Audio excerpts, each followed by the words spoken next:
नमस्कार दोस्तों, स्वागत है आपका स्टडी आईक्यू में। आज हम लोग फिर से पाकिस्तान के बारे में बात करने वाले हैं। पाकिस्तान की डेट सिचुएशन के बारे में बात करने वाले हैं। आपको याद होगा कुछ दिनों पहले हम लोगों ने बात की थी, पाकिस्तान डेट रिडन है, पाकिस्तान के ऊपर बहुत ज्यादा उधार है। और हम लोगों ने बात की थी एट अ मैक्रो लेवल। मैंने आपसे कहा था कि पाकिस्तान दो पावर्स के बीच में फंसा हुआ है, एक है चाइना और एक है यूएसए। उन दोनों के बीच पाकिस्तान फंसा हुआ है, जिसकी वजह से वो अभी डेट में लगे हुए। तो हम लोगों ने देखा था कितना ज्यादा डेट है। आज एक और खबर आई है पाकिस्तान के डेट यानी कि उधार से जुड़ा हुआ। हाल ही में यूएई ने पाकिस्तान से इमीडिएटली $1 बिलियन की मांग की है। जो उन्होंने लोन दिया था उसको वापस पूछा है इमीडिएटली।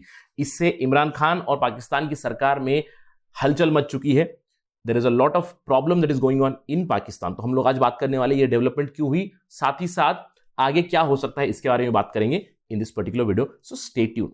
लेकिन उस डिस्कशन से पहले मैं हूं आपका दोस्त राहुल सायगांवकर। अगर आप मुझे फॉलो करना चाहते हो, you can follow me on the ID Rahul Sai 222। अगर आपको कोई डाउट है, कोई सवाल है, आप मुझे डायरेक्टली इंस्टाग्राम पे मैसेज कर सकते हैं। I do reply on Saturdays and Sundays.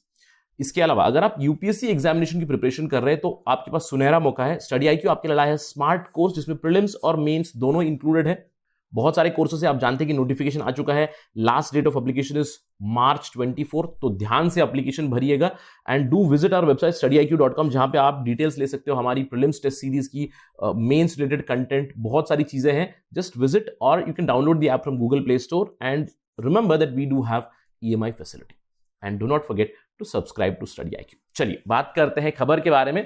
कुछ दिनों पहले, जैसे कि मैंने आपको बताया कि हम लोगों ने इस पर्टिकुलर वीडियो में पाकिस्तान इन डेट ट्रैप, यहां पे हम लोगों ने बात की थी। अगर पिछले 30 सालों की बात करें तो पहले 15 सालों में यूनाइटेड स्टेट्स ने बहुत ज्यादा पैसा दिया था, बायलैटरली भी और थ्रू अदर इंस्टीट्यूशंस भी, to Pakistan at lenient conditions. काफी ज्यादा वेवर्स भी मिले थे पाकिस्तान को। इसकी वजह से उनकी इकोनॉमी डेवलप नहीं हो पाई थी, राइट। और अब कह सकता हूं कि पिछले 15 सालों में चाइना ने उन्हें बहुत ज्यादा लोन दिए हुए। इन सब चीजों में आप कोविड-19 का पैंडेमिक जोड़ दीजिएगा तो पाकिस्तान की एंटायर इकोनॉमिक सिचुएशन बहुत ही ज्यादा वर्स हो चुकी है। उनके ऊपर बहुत ज्यादा एक्सटर्नल डेट है, यानी कि बहुत ज्यादा उधार है। अब उधार है तो भैया वापस भी देना पड़ेगा। तो ऐसी कुछ डेवलपमेंट आई है। हम लोग इस पर्टिकुलर वीडियो में देखेंगे कि कौन सा देश है जो पैसे वापस मांग रहे हैं। आपको याद होगा कि पिछले साल अगस्त 2020 में ऐसे ही सडनली सऊदी अरब ने पैसे मांग लिए थे पाकिस्तान से। तो तब क्या हुआ था हम लोग जानेंगे। लेकिन अगर सिचुएशन देखें, ये हम लोगों ने बात कर चुके हैं पहले भी कि फाइनेंशियल ईयर 2019 और 2020 में पाकिस्तान का टोटल डेट यानी कंप्लीट उधार, अगर उनकी जीडीपी को कंपेयर करें, जीडीपी का 87% था। और एक्सटर्नल यानी कि बाहर वाला उधार जो है डेट, वो अराउंड 45% ऑफ जीडीपी था। और पिछले 3 सालों में हम देख सकते हैं कि उनका डेट, उनका उधार कंटिन्यूसली बढ़ रहा है। $95 बिलियन था 2018 में, $111 बिलियन 2019 में, और 2020 में $116 बिलियन। अब एक तो उधार है ही है, इसके साथ ही साथ क्या उनकी इकोनॉमिक डेवलपमेंट हो रही है, उनकी इकोनॉमिक ग्रोथ नहीं हो रही है। उनकी real GDP growth actually negative में चली गई। It has gone downhill. पिछले साल का एस्टिमेट है कि उनकी जीडीपी ग्रोथ केवल 1.9% थी, और अगर फाइनेंशियल 2020 की बात करें तो नेगेटिव में पहुंच चुका है। It is in negative growth domain, यानी कि इकोनॉमी जो है ऑलरेडी ड्विंडलिंग स्टेट में है, बहुत ज्यादा उधार बढ़े हुए। अब इन उधारी के बीच जो क्रेडिटर्स है, जिन्होंने पैसा दिया था, वो अपना पैसा वापस मांग रहे हैं। तो ये अंडरस्टैंडेबल सी बात होगी कि पाकिस्तान किस सिचुएशन में रहेगा। पाकिस्तान गवर्नमेंट पैनिक में जा चुका है, क्योंकि हाल ही में यूनाइटेड अरब एमिरेट्स ने सडनली $1 बिलियन वापस मांगे। अब ये क्यों मांगे हैं? क्योंकि अगर हम लोग देखें, पाकिस्तान ने काफी ज्यादा बोरो किया है बाहर से। हम लोगों ने पिछले वीडियो में भी देखा था कि पाकिस्तान ने G20 देशों से लिया हुआ था, चाइना से तो बहुत ज्यादा लिया हुआ है, IMF से लिया हुआ है, बायलैटरली सऊदी से भी लिया हुआ है, बायलैटरली यूएई से भी लिया। अब देख सकते हैं कि Pakistan borrowed around $10 billion from UAE and from China during the Imran Khan rule. तो एक पर्टिकुलर लोन का मैच्योरिटी हो चुका है और उस मैच्योरिटी की डेट है March 12, 2021। तो इसीलिए यूएई ने सडनली March 12, 2021 तक जो मैच्योरिटी डेट है उस पर उन्होंने $1 बिलियन पैसे वापस मांग लिए। इससे क्या हुआ? इससे हड़बड़ी मच चुकी है पाकिस्तान में, पाकिस्तान की सरकार में, पाकिस्तान की लीडरशिप के साथ, कि कैसे पैसे हम लोग रीपे करें इमीडिएटली यूएई को।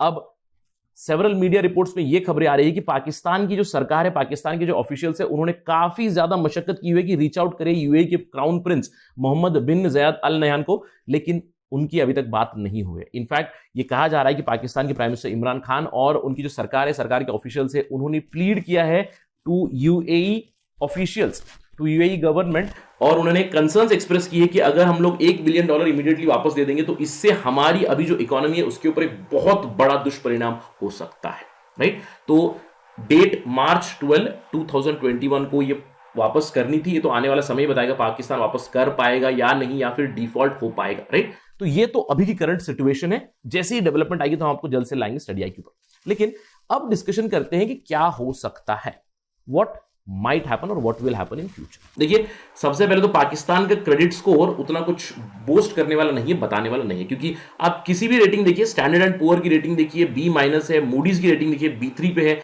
फिच की क्रेडिट रेटिंग देखिए फिर से B- पे, यानी कि सेंटिमेंट काफी अच्छा नहीं है। ऑल्दो ये सारी जो रेटिंग एजेंसीज है काफी खराब रेटिंग देती है, लेकिन अभी भी कहती है कि स्टेबल आउटलुक है Pakistan, with a decent stable outlook, there is a scope of improvement. लेकिन अब हम लोगों ने देखा कि already real GDP growth negative में है। अगर ये अभी लोन डिफॉल्ट कर देंगे तो क्या फिर भी it is going to be stable henceforth? We do not know. So possibly one consequence of this is going to be on their credit rating. Now इसके अलावा ऑलरेडी पाकिस्तान ग्रे लिस्ट में है FATF के, फाइनेंशियल एक्शन टास्क फोर्स के, तो उसका भी परिणाम होगा on their finances. They will not be able to avail loans easily. But जैसे कि मैंने आपको बताया कि Pakistan always stays afloat, it tries to stay afloat. At least हम लोगों ने देखा पिछली बार भी कि कितने सारे उन्होंने लोन्स लिए हैं, नए नए लोन्स बनाए, तो एक नए लोन की ऑलरेडी डिस्कशन चल रही है। यानी कि पाकिस्तान अभी ऑलरेडी इंटरनेशनल मॉनेटरी फंड से पिछले साल ही एक डिस्कशन चल रहा था उनका, जिसमें दे वर टॉकिंग अबाउट $6 बिलियन का एक बहुत बड़ा लोन की बात चल रही थी, जिसमें डिफरेंट डिफरेंट ट्रांशे में मिलेगा। तो ये एक 500 मिलियन का जो एक ट्रांशे वाला अप्रूव हो चुका था IMF से, लेकिन कंडीशनैलिटीज की वजह से अभी भी रुका हुआ है। और जो लेटेस्ट खबरें हैं वो ये आ रही है, इस बार फिर से IMF is likely to revive the stall loan program, जो 2020 में बातचीत चल रही थी पाकिस्तान और IMF के बीच, उसको वो लोग रिवाइव करने वाले हैं। और शायद मार्च 24, 2021 तक उन्हें $500 मिलियन का एक पहला ट्रांशे मिल जाना चाहिए लोन का। Now this is going to be really interesting. लेकिन इस तारीख को देखिए और 12 मार्च को देखिए, लास्ट डेट डिफॉल्ट की काफी दूर है। तो इन दोनों के बीच क्या होगा? क्या अभी पाकिस्तान की जो प्लीडिंग है वो यूएई सुनेगी, क्या उनको थोड़ा सा समय देगी? और सबसे बड़ा प्रश्न ये है कि जैसे उनका जो ऑल वेदर फ्रेंड है हमेशा की तरह, will China come to rescue? मैंने आपको कहा था कि पिछले साल अगस्त 2020 में भी कुछ ऐसा ही हुआ था। सऊदी अरब ने सडनली उनका लोन वापस पूछ लिया था, तब भी $1 बिलियन का लोन था, तब भी पाकिस्तान में ऐसी हलचल हुई थी। लेकिन उस समय पे गारंटी दी थी चाइना ने, यानी कि चाइना ने बचाया था पाकिस्तान को। तो आने वाले समय में भी हम लोग ये गेस जरूर कर सकते हैं कि यहां पे भी बहुत हद तक चाइना बचा सकता है। लेकिन अगर हम लोग पाकिस्तान चाइना के डायनामिक्स देखें, ऑलरेडी CPEC के ऊपर दोनों के बीच काफी ज्यादा विवाद चल रहा है, बहुत ही चर्चा का विषय बन चुका है। CPEC का मेन लाइन 1 प्रोजेक्ट जो सबसे बड़ा प्रोजेक्ट है, जिसकी फंडिंग अभी चाइना ने रोक रखी है। तो ये तो आने वाला समय बताएगा कि चाइना अभी बेल आउट करेगा या नहीं। बट IMF की बेल आउट शायद आ सकती है by the end of March month. तो we'll wait and watch how Pakistan takes care of this particular issue now. They have remained afloat till now. Probably they might, but the situation is very, very tense economically आगे चल के, right? Despite all this, FATF के इतने सारे directives के बावजूद Pakistan is yet to take meaningful action on terror. If Pakistan takes meaningful action on terrorism, if they stop being a terror haven, then probably they might get a better funding from the world bodies also. So we'll wait and watch the situation of Pakistan. So stay tuned on Study IQ. That's it from my side. Thank you for watching. Jai Hind.